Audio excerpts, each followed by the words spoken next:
Assalamualaikum warahmatullahi wabarakatuh.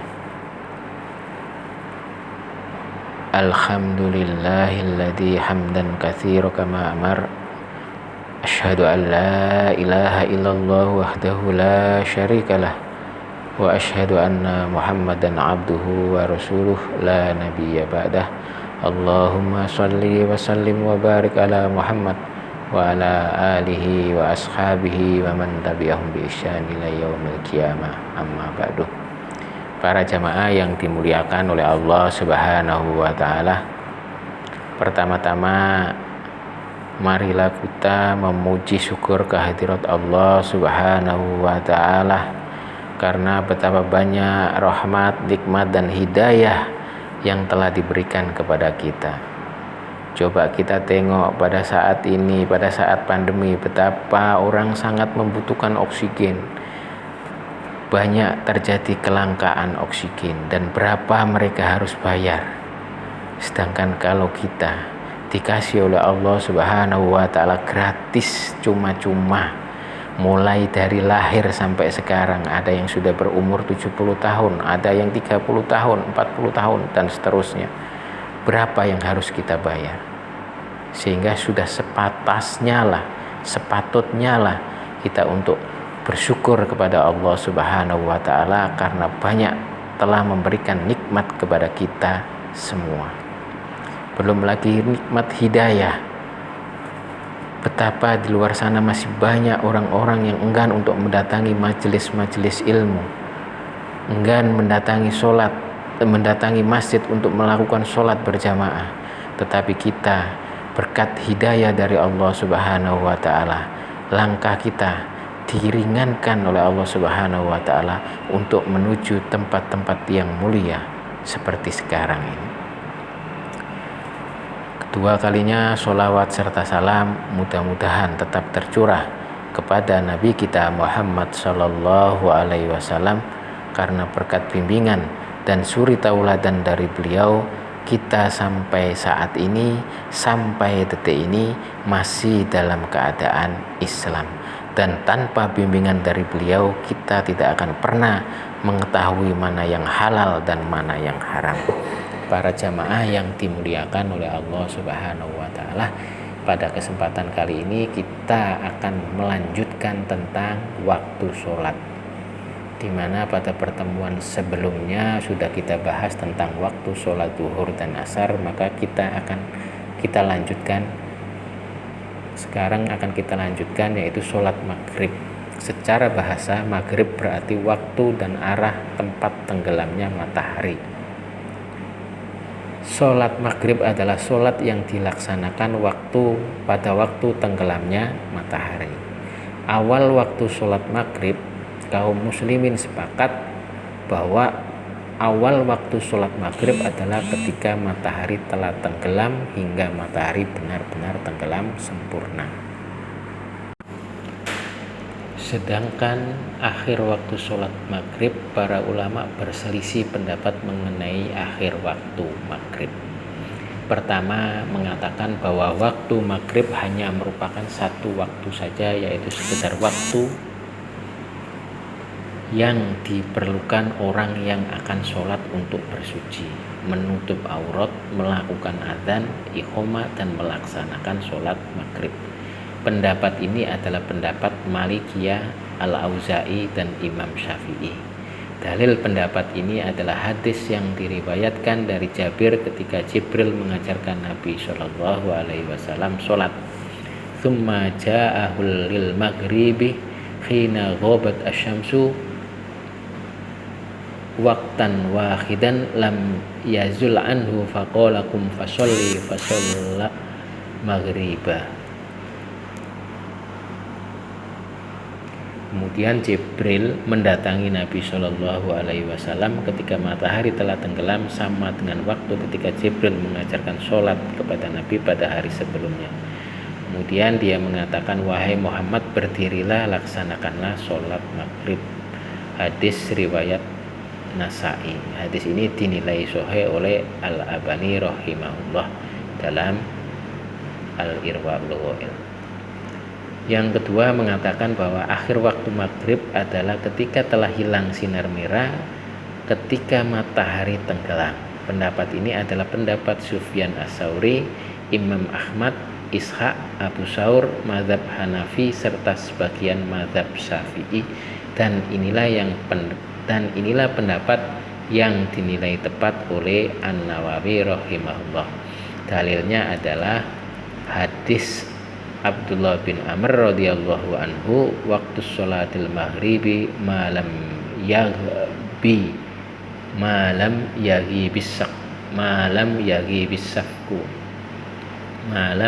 bisafaq.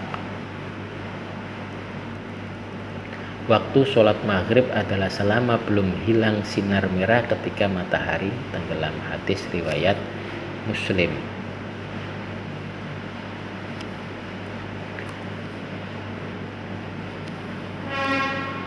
Pendapat inilah yang lebih tepat, Allahu a'lam. Kemudian disunahkan menyegerakan sholat maghrib. Hal ini berdasarkan hadis Nabi Shallallahu Alaihi Wasallam dari sahabat Uqbah bin Amir radhiyallahu anhu.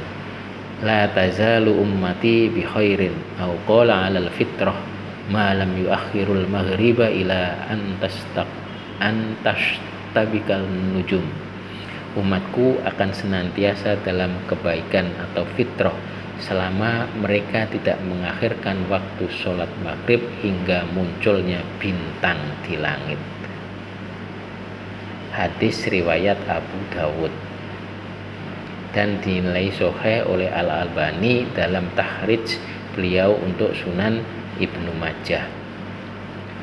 Kita lanjutkan ke sholat isya. Sholat isya adalah sebuah nama untuk saat awal langit mulai gelap setelah maghrib hingga sepertiga malam yang awal.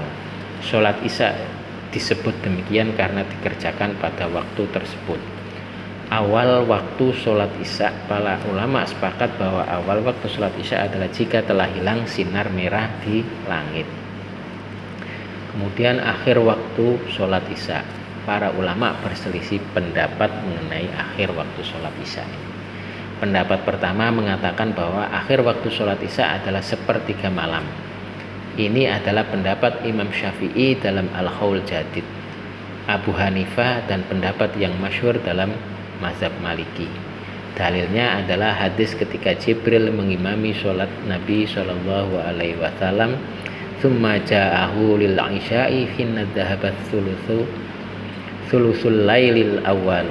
Kemudian Jibril mendatangi Nabi Shallallahu Alaihi Wasallam untuk melaksanakan sholat isya ketika sepertiga malam yang pertama. Hadis riwayat Nasai. Hadis ini telah dinilai sahih oleh Imam Albani rahimahullah dalam kitab Irwaul Qaul. Pendapat kedua mengatakan bahwa akhir waktu sholat isya adalah setengah malam. Inilah pendapatnya Sufyan Ats-Tsauri, Ibnu Barok, Ishaq, Abu Saur, mazhab Hanafi, dan Ibnu Hazm rahimahullah. Dalil pendapat ini adalah hadis yang diriwayatkan oleh Abdullah bin Amr radhiyallahu anhu. Waktu sholatil isya'i ila nisfil laili al-awsatih. Waktu sholat isya adalah hingga setengah malam. Pendapat ketiga mengatakan bahwa akhir waktu sholat isya adalah ketika terbit fajar shotih.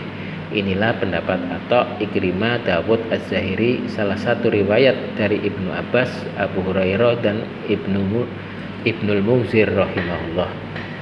Dalilnya adalah hadis yang diriwayatkan dari Qatadah radhiyallahu anhu. Innama taqridu ala ma lam yusalli sholata hatta yaji'a waktu sholatil akhra. Waktu sholatil ukhra, hanyalah orang-orang yang terlalu menganggap remeh agama adalah orang yang tidak mengerjakan sholat hingga tiba waktu sholat lain. Pendapat yang tepat menurut Syaukani dalam masalah ini adalah akhir waktu sholat isya yang terbaik adalah hingga setengah malam berdasarkan hadis Abdullah bin Amr, sedangkan batas waktu bolehnya mengerjakan sholat isya adalah hingga terbit fajar berdasarkan hadis Abu Qatadah. Sedangkan pendapat yang dinilai lebih kuat menurut penulis Sahih Fiqh Sunnah adalah setengah malam jika hadis Anas adalah hadis yang tidak sahih. Kemudian disunahkan mengakhirkan sholat isya. Hal ini berdasarkan hadis Nabi Shallallahu Alaihi Wasallam, laula an asyqa ala ummati la amartuhum ayu akhiru isya'a ila thulusil laili aw nisfihi. Jika sekiranya tidak memberatkan umatku, maka akan aku perintahkan agar mereka mengakhirkan sholat isya hingga sepertiga atau setengah malam. Hadis riwayat Tirmidzi, dan Ibnu Majah, dinyatakan sahih oleh Al-Albani di dalam Tahrid Sunan At-Tirmidzi. Akan tetapi hal ini tidak selalu dikerjakan Nabi Shallallahu Alaihi Wasallam sebagaimana dalam hadis yang lain, wal isya'u ahyanan yuqaddimuha wa ahyanan yuakhiruha idza ra'ahum mujtama'u ajjala wa idza ra'ahum abta'u akhru. Terkadang Nabi Shallallahu Alaihi Wasallam menyegerakan sholat isya dan terkadang juga mengakhirkannya. Jika mereka telah terlihat terkumpul, maka segerakanlah, dan jika terlihat lambat datang ke masjid, maka diakhirkanlah. Hadis riwayat Bukhari dan Muslim. Dimakruhkan tidur sebelum sholat isya dan berbicara yang tidak perlu setelah sholat isya. Hal ini berdasarkan hadis Nabi Shallallahu Alaihi Wasallam, kana yakrahun nauma qablaha wal hadis ba'daha. Nabi Shallallahu Alaihi Wasallam membenci tidur sebelum sholat isya dan melakukan pembicaraan yang tidak berguna setelahnya. Hadis riwayat Bukhari Muslim. Kita lanjutkan ke sholat subuh atau fajar. Fajar secara bahasa berarti cahaya putih. Sholat fajar itu disebut juga sebagai sholat subuh dan sholat ghoda. Fajar ada dua jenis, yaitu fajar pertama, yaitu fajar kadzib yang merupakan pancaran sinar putih yang mencuat ke atas kemudian hilang dan setelah itu langit kembali gelap.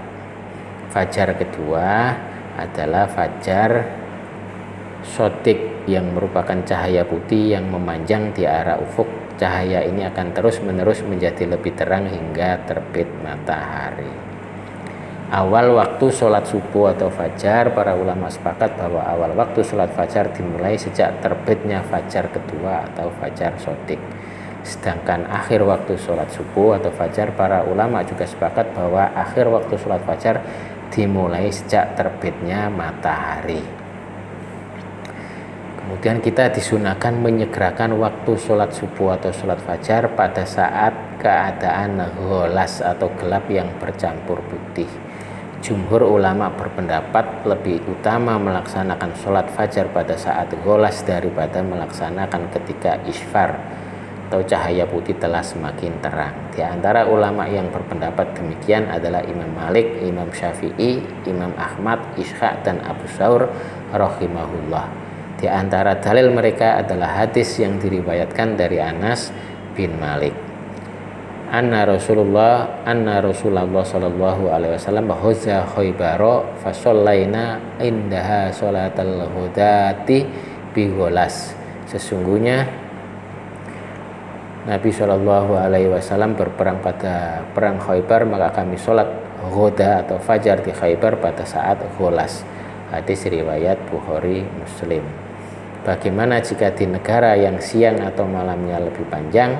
Adapun pada negara yang malam atau siangnya lebih panjang, maka keadaannya bisa jadi hal itu terjadi sepanjang tahun atau hanya pada sebagian hari saja. Apabila terjadi hanya pada sebagian hari-harinya saja, maka dalam keadaan seperti ini bisa dilihat tanda yang terlihat di ufuk yang memungkinkan penentuan waktu, seperti bertambahnya cahaya atau redupnya cahaya secara keseluruhan. Hukumnya dikaitkan dengan tanda yang terlihat di ufuk. Jika tidak bisa demikian, maka waktu sholat dikira-kirakan pada akhir harinya sebelum datang malam yang panjangnya atau siang yang panjangnya. Apabila terjadi sepanjang tahun pada seluruh musim, maka waktu sholat ditentukan dengan dikira-kirakan. lalu timbul persoalan bagaimana kita memperkirakannya. Sebagian ulama berpendapat hal itu diperkirakan dengan waktu yang pertengahan, malam diperkirakan 12 jam dan demikian pula siangnya. Sebagian ulama lain berpendapat waktu sholat diperkirakan dengan melihat negara yang dekat dari daerah tersebut. Inilah pendapat yang lebih kuat dan lebih mendekati kenyataan. Allahu a'lam. Para jamaah yang dimuliakan oleh Allah Subhanahu wa ta'ala. Kemudian karena waktu sholat itu sudah ditentukan waktunya, maka tidak diperbolehkan kita mengawalkan atau mendahulukan waktu sholat atau mengakhirkannya. Seorang muslim tidak boleh mengawalkan sholat seluruhnya atau sebagiannya sebelum masuk waktunya, karena hal itu melanggar ketentuan Allah dan mempermainkan ayat-ayatnya. Apabila ia melakukannya karena uzur seperti jahil, lupa atau lalai, maka ia tidak berdosa dan tetap mendapat pahala. Dia tetap wajib menunaikan sholat apabila waktunya telah masuk.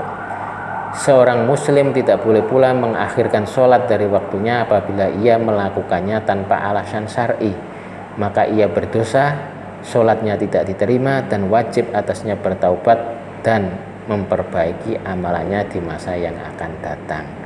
Akan tetapi apabila ia mengakhirkan sholat karena uzur yang syar'i seperti tertidur, lupa dan lain-lain, hendaklah ia sholat pada saat uzurnya telah hilang berdasarkan hadis Anas bin Malik radhiyallahu anhu bahwasanya Nabi sallallahu alaihi wasallam bersabda, "Man nasiya sholatan falyusalliha idza dzakaraha la kaffarata laha illa dzalika."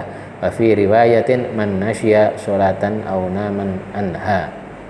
Barang siapa yang lupa sholat, hendaklah ia sholat ketika ingat dan tidak ada kafaroh selain itu saja. Dalam riwayat yang lain, barang siapa yang lupa sholat atau tertidur, muttafaqun alaih. Apabila sholat yang tertinggal karena uzur itu banyak, maka dikerjakan secara berurutan ketika uzurnya telah hilang dan tidak ditunda hingga esok hari. Berdasarkan hadis Jabir bin Abdullah radhiyallahu anhu bahwasanya Nabi Shallallahu alaihi wasallam saat perang Khandaq beliau berwudu setelah matahari terbenam, kemudian beliau sholat asar dan diikuti dengan sholat maghrib, muttafaqun alaih.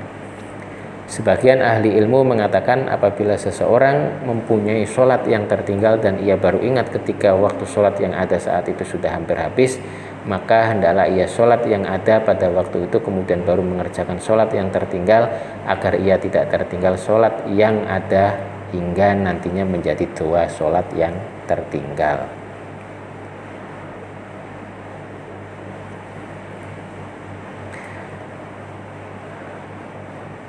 Apakah semua sholat fardu paling utama dikerjakan di awal waktu? Sholat utama sebenarnya di atas tadi sudah dikerjakan, ada yang lebih utama diakhirkan dan lain sebagainya. Tapi kita ulang lagi sedikit bahwa sholat itu paling utama atau paling afdol dikerjakan pada awal waktunya. Karena itulah yang diamalkan oleh Nabi Shallallahu alaihi wasallam dan beliau orang yang paling pertama dan semangat dalam kebaikan. Dalam Sahih Bukhari dari Abu Barzah al-Aslami radhiyallahu anhu bahwa ia pernah ditanya perihal sholat wajib Rasulullah Shallallahu alaihi wasallam, ia menjawab Rasulullah Shallallahu alaihi wasallam melaksanakan sholat zuhur ketika matahari mulai bergeser. Dalam sebuah riwayat ketika telah tergelincir, dan sholat asar ketika seseorang kembali ke rumahnya di tengah kota sedangkan matahari mulai menurun. Adapun sholat maghrib, Imam Muslim telah meriwayatkan dari Salama bin Al-Aqwa radhiyallahu anhu bahwasanya Nabi Shallallahu alaihi wasallam sholat maghrib apabila matahari telah terbenam dan hilang dari pandangan. Rafi bin Khadij radhiyallahu anhu berkata, kami pernah sholat maghrib bersama Rasulullah Shallallahu alaihi wasallam. Ketika seseorang pulang, ia masih bisa melihat sasaran busurnya. Untuk sholat isya diterangkan dalam Sahih Muslim radhiyallahu anhu berkata, kami pernah menunggu kehadiran Rasulullah SAW untuk sholat isya pada suatu malam. Beliau keluar telah lewat sepertiga malam dan berkata, andaikan tidak memberatkan umatku, niscaya aku akan sholat bersama mereka seperti waktu sekarang ini. Kemudian beliau memerintahkan muazin untuk menegakkan sholat atau iqamah. Demikian yang bisa saya sampaikan, mudah-mudahan bermanfaat. Billahi taufik wal hidayah. Tsumma salam. Wassalamualaikum warahmatullahi wabarakatuh.